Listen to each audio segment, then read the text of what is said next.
رزق میں برکت کا ایک بہت بڑا ذریعہ شکر ہے۔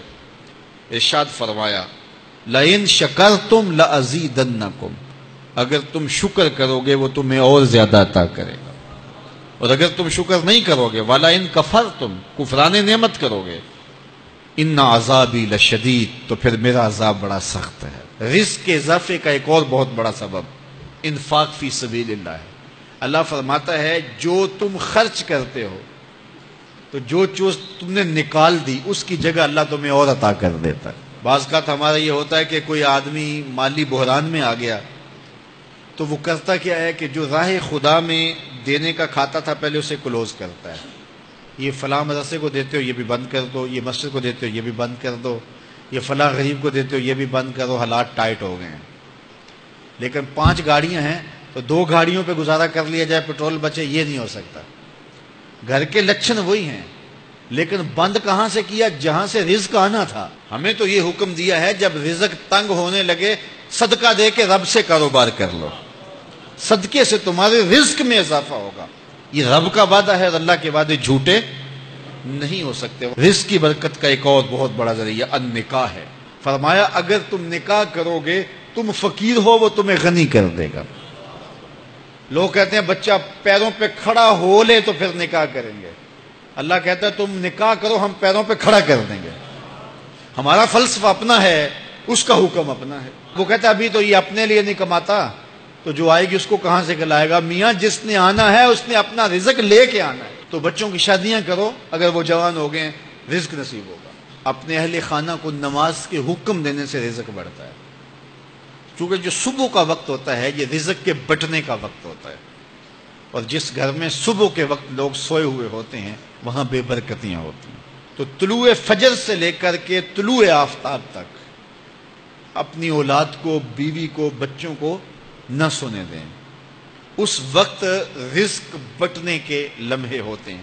کثیر دعائیں مانگیں، تلاوت کلام مجید پڑھیں، اور نماز فجر مرد حضرات مسجدوں میں جا کے باجماعت ادا کریں، اور گھروں میں جو ہے وہ بیٹیاں بہنیں مصلے بچھا لیں تو اللہ کی رحمتوں کا نزول ہوگا۔ اب ایک حدیث میں رزق کے اضافے کا ایک اور نسخہ ارشاد کیا گیا۔ میرے حضور نے فرمایا جو شخص یہ چاہتا ہے کہ اس کے رزق میں برکتیں ہوں اور اس کی عمر میں اضافہ ہو تو وہ اپنے رشتہ داروں کے ساتھ سلوک اچھا کرے۔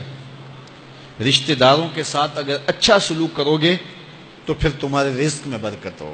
غریب ہیں تو ان کی مدد کرو، ان کی بیٹیوں کی شادیاں اپنے ذمے لے لو اگر اللہ نے آپ کو وسعت دی ہے، ان کی پریشانیاں بانٹ لو، ان کا قرضہ ہے تو اتارنے کی کوشش کرو، ان کو مشکلات سے نکالنے کی کوشش کرو۔ تم ان کو مشکلات سے نکالو گے اللہ تمہیں مشکلوں سے نکالے گا۔ تمہارے رزق میں بھی برکتیں ہوگی اور تمہارے مال میں بھی برکتیں ہوں گی۔ فرمایا بہتر صدقہ وہ ہے جو ناراض غریب رشتہ دار کو دیا جائے۔ اگر وہ پھنس گیا ہے، مجبور ہے، ناراض ہے، تو اس کو اگر دیں گے تمہارا نفس اس میں شامل نہیں ہوگا، تو یہ افضل صدقہ ہے جو ہر صورت میں قبول ہی قبول ہے۔ رزق کے اضافے کا ایک اور سبب الاحسان الی الضعفاء، جو کمزور لوگ ہیں ان کے ساتھ اس نے سلوک کرنا۔ الانفاق علی طلبۃ العلم، طالب علموں پہ خرچ کرنا، یہ بھی رزق میں اضافے کا سبب اور ذریعہ ہے۔ وہ حضرت بابا فرید نے کہا نا چھٹا رکن دین کا روٹی ہے۔ گھر میں کچھ نہ ہو تو پھر نہ نماز اور نہ ہی دیگر امور کی لذت آتی ہے، تو یہ رزق فراواں اور وسیع اور مبارک نصیب کر دے اللہ۔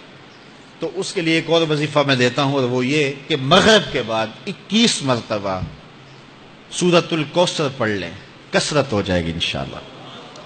اول خدوشی پڑھ لیں، 5-7 منٹ لگتے ہوں گے، تو سورہ کوثر 21 مرتبہ روزانہ مغرب کی نماز کے بعد پڑھیں، اور اگر بہت زیادہ مسائل ہیں تو ہر نماز کے بعد پڑھ لیں، تو انشاءاللہ آپ دیکھیں گے کہ گھر میں برکتیں اترتی محسوس ہوں گی، انوار کا نزول ہوتے محسوس کریں گے۔